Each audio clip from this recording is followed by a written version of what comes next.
It seems these days that we can control the volume with just about anything. But what if you could with the weather? Welcome to What Is It About the Weather, a podcast where we explore the many ways that weather intertwines itself into our lives. I'm your host, Mark Jelanic. Well, and as you probably figured out, this week we're going to be talking about volume control weather. But before we get there, as always, I hope you're having a good weather insert period since we last talked here, because I know it's different for everybody, but generally speaking, it's a week for most of us.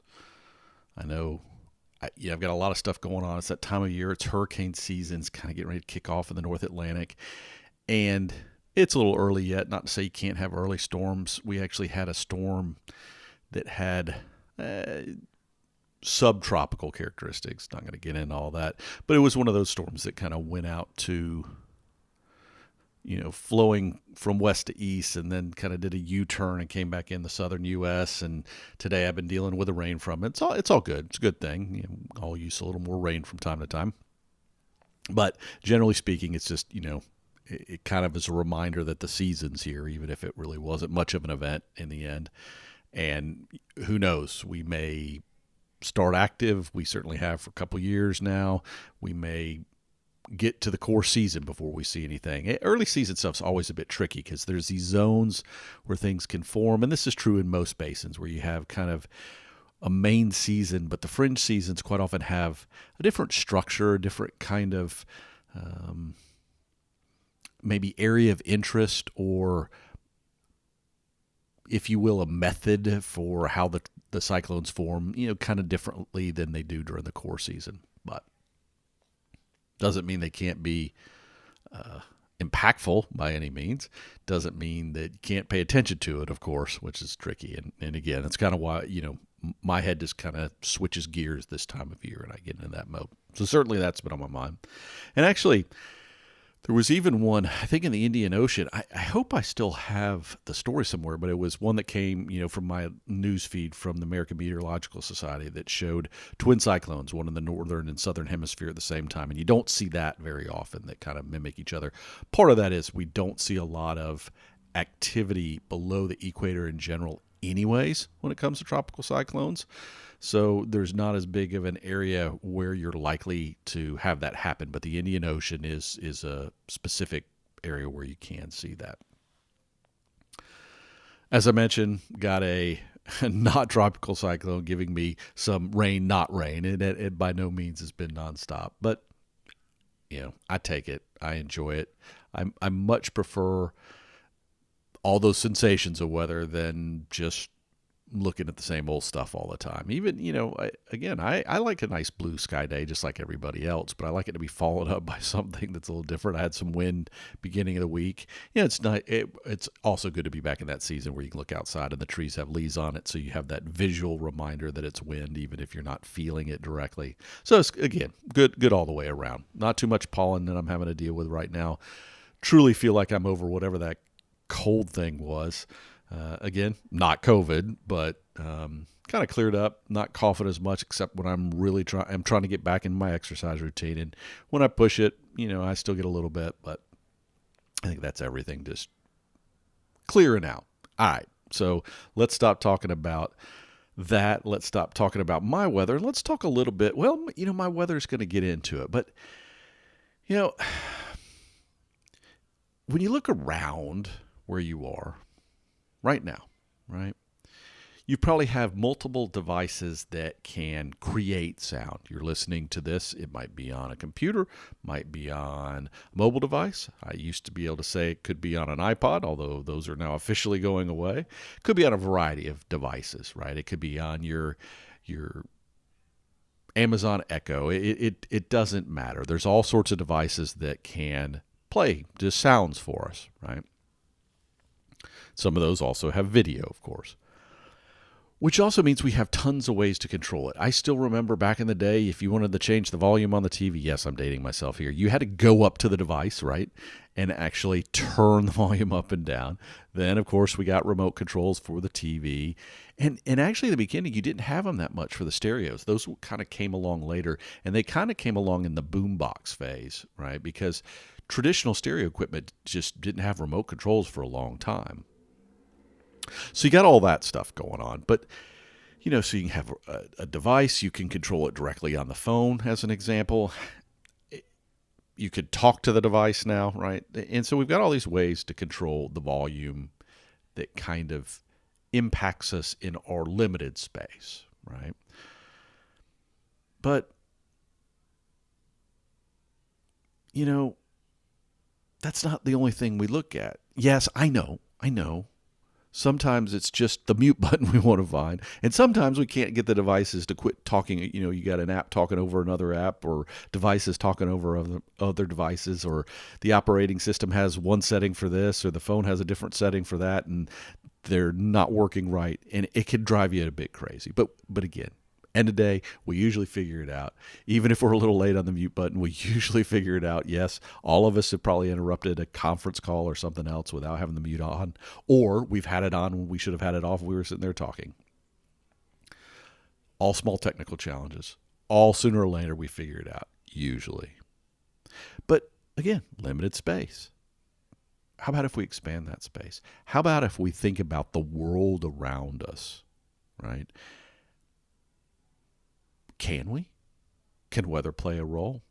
Now, I want to draw us back for a moment to something I brought up a couple weeks ago about an event happened here. And I don't remember which episode it was, but 2 or 3 episodes ago, I mentioned that I had this alarm clock thunderstorm event take place, right? It was just very intense, and it woke me out of a deep sleep. Now, your first instinct is to go, okay, well, that's great. You had this event going on. It probably just means that there was a lot of lightning, right where you are. And ordinarily, I'd agree with that. But, I do the same thing, and I mentioned this before, is that one flash may have been pretty close. And again, I am, as the crow flies, less than 2 miles, and probably even, I don't know, I'd have to think about the distance across the Hudson River where I am, but definitely less than 2 miles between me and One World Trade Center. Okay. And yes, lightning did literally strike the building that day. So some of the flashes were close, and that was probably the one that was the loudest. But even ones, when I was counting for distance, they seemed louder than normal, right? For the distance it was traveling, it seemed particularly intense, much more so than quite often I hear with thunderstorms in this area. And lightning strikes that have been similarly as close. Because I've watched them hit on my side of the Hudson about the same amount of distance, and they just haven't had that intensity. So what gives? What was going on? Or was there something going on, right? Now, you can imagine in a big city there are a variety of things. And it's not even a city setting. It can be a nature setting. You go out and you shout at someplace and you get echoes. So you can imagine that we've got a similar setup in cities when you get, and I remember being at a conference in Montreal years ago, a very intense thunderstorm, and almost to the point where I thought it was like fireworks going off, but the sound waves were bouncing off all the buildings, and it was just incredible. So that can happen too, right? But I'm not in a dense, tall building setting right where I'm at. So it doesn't necessarily hold water. And so, again, I got back to, was there something going on that was triggering that?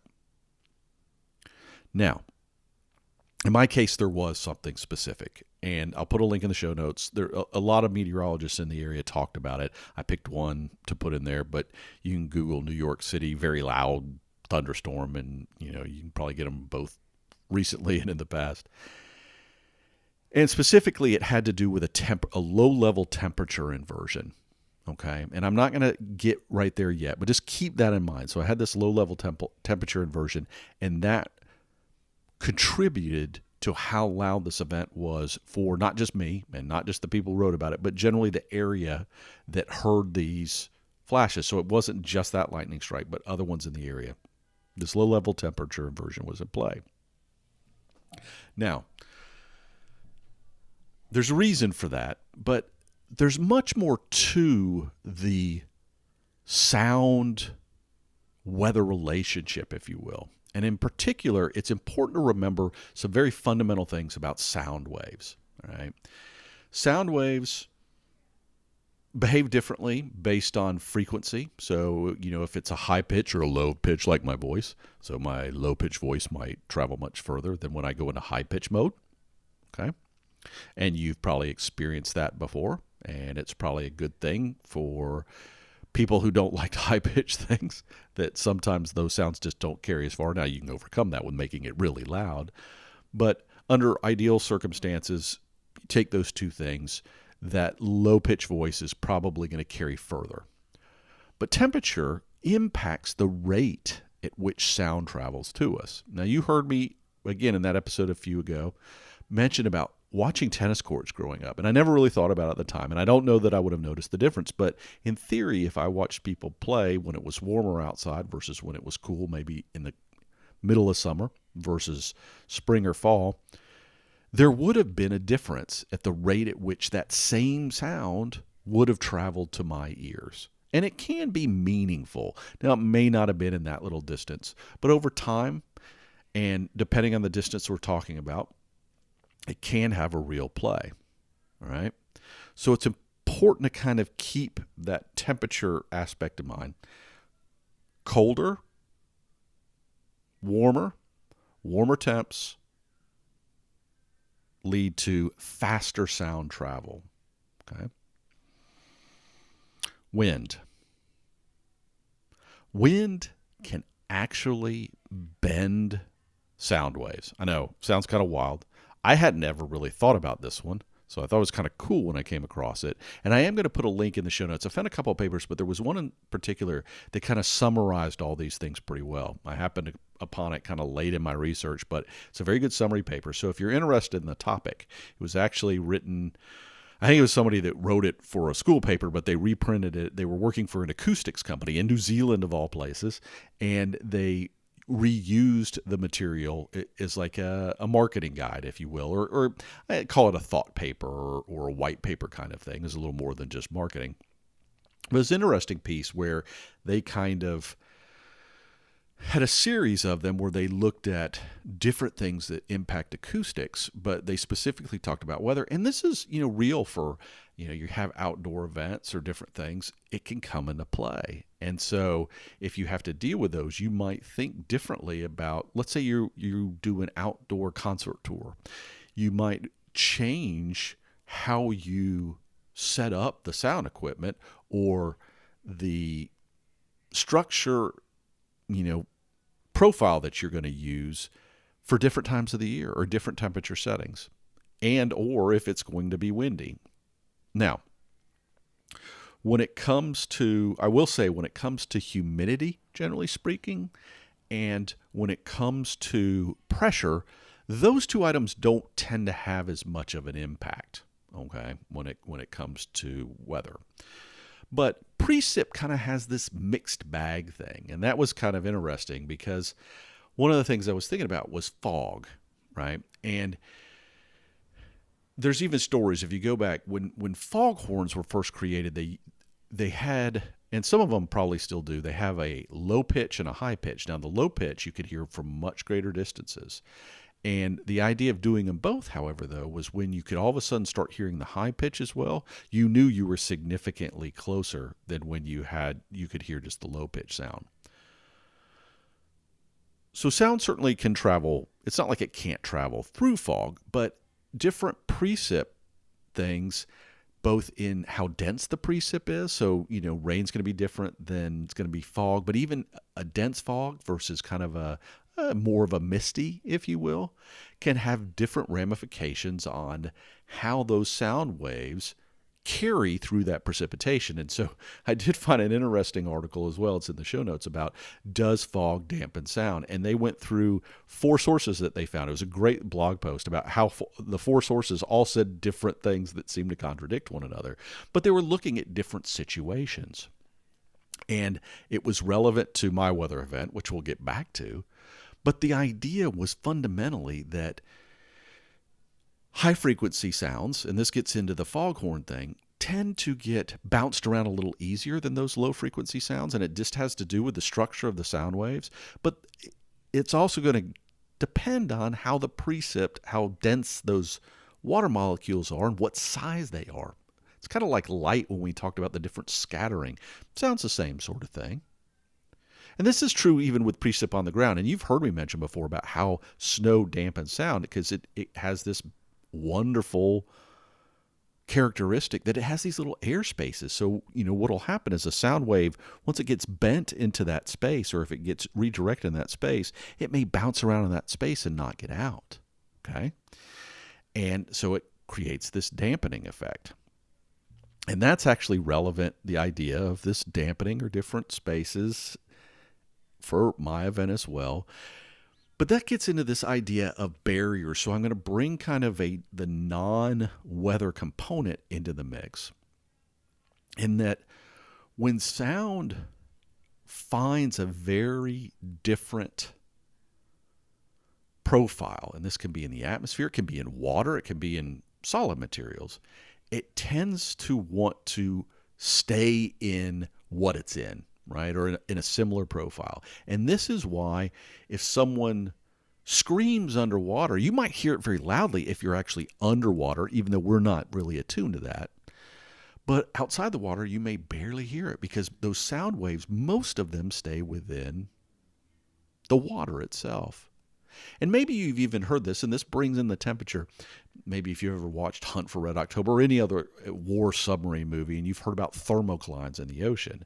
And this is a sudden change in the temperature profile. And basically what it means is the listening devices, is in particular sonar, for listening to, trying to track a submarine. The acoustic behavior of what's going to kind of bounce to and from that ship that's listening, or what is being emitted from the submarine, is going to find that barrier, and it's going to want to stay within its little zone. So things tend to bounce in a shallower range in the ocean, and then in the little deeper part, they tend to stay in that range. And this is true of aquatic animals as well. I mean, it's, in communication, whether it's whales or dolphins or any of those sort of creatures that we know send audible signals, they're smart enough to realize how those different things come into play as well. All right? So you have the idea of temperature comes into play, but you also have these transitions, if you will, of different mediums for carrying those waves. And that's why sounds might stay in water, for example, or in the air. It might bounce off the surface of the water for the same very reason, or not penetrate solid materials. A lot of times that's why, solid materials can be a good first order of blocking sound from, one house to the next or one room to the next, but doesn't completely wrap it up, because depending on the type of surface, the sound some of it may bounce off, but some of it's still going to penetrate, and certain surfaces are better at letting it penetrate through, and the direction that the sound waves come at it is going to come into play, whether it's going to be a bounce or whether it's going to penetrate, may get directed differently. And weather can do the exact same thing. So if we come back to the New York City example that day, I mentioned a temperature inversion, and I'm not going to get into the whole idea of what they are, but just know quite often that particularly overnight and when, the day first starts, in between that transition, it's not uncommon to have a temperature inversion where you have, instead of it getting colder with height, it starts off getting colder, but then all of a sudden it gets warmer, and it can kind of create, kind of like in the ocean, that thermocline behavior where you kind of get this trapped scenario. And I just realized that I'm using the same words again and again in some cases, kind of like. Now I'm going to drive myself crazy with that. But ultimately, what you're dealing with, and you see this, it can be visually represented when you see smog in certain locations, because it can be seasonally based, all right? It can be a frontal boundary passing through in a certain way, and this gets into the whole idea of snow versus sleet versus freezing rain. That can happen when you get this sort of inversion layer that sets up. But that's specifically what happened that day. She had very cold air on the surface, some slightly warmer air aloft, and these sound waves that penetrated through because the lightning hit, the surface, or at least, low enough below this inversion, they want to bounce around off the surface of the planet, off the water that's around me, right? Whether it's the Hudson River or the Atlantic Ocean, and off the top of the atmosphere and stay within this range. So this sound was just banging around in a very narrow range, and that gave it more time. It gave it more time to spread. It gave it more time to hit things in a way instead of just, fading off into the atmosphere sort of thing. And that can happen with fog as well. So if fog is triggered by a temperature inversion, the acoustic behavior, and this is why that person that found 4 different cases, if the fog is based on a temperature inversion or if it's smog type of thing, that sound would get trapped below. So it might actually be louder, whereas in certain circumstances, if the fog is just a regular kind of misty fog that doesn't have that setup, the sound may get bounced away from you, but it could also be where the source is and all those sort of things. But the reality is weather does amplify and impact sound. Are we going to use it to be able to turn off? No, I'm sorry. It's not going to do that. But like snow, it can at times have the ability to greatly dampen, or in this case, amplify the sound of the world that's going on around us. I don't know. I thought it was kind of interesting. Let me know. I'd be curious if you've ever thought about this or you've run into scenarios. Give me some feedback. whatisabouttheweather@gmail.com.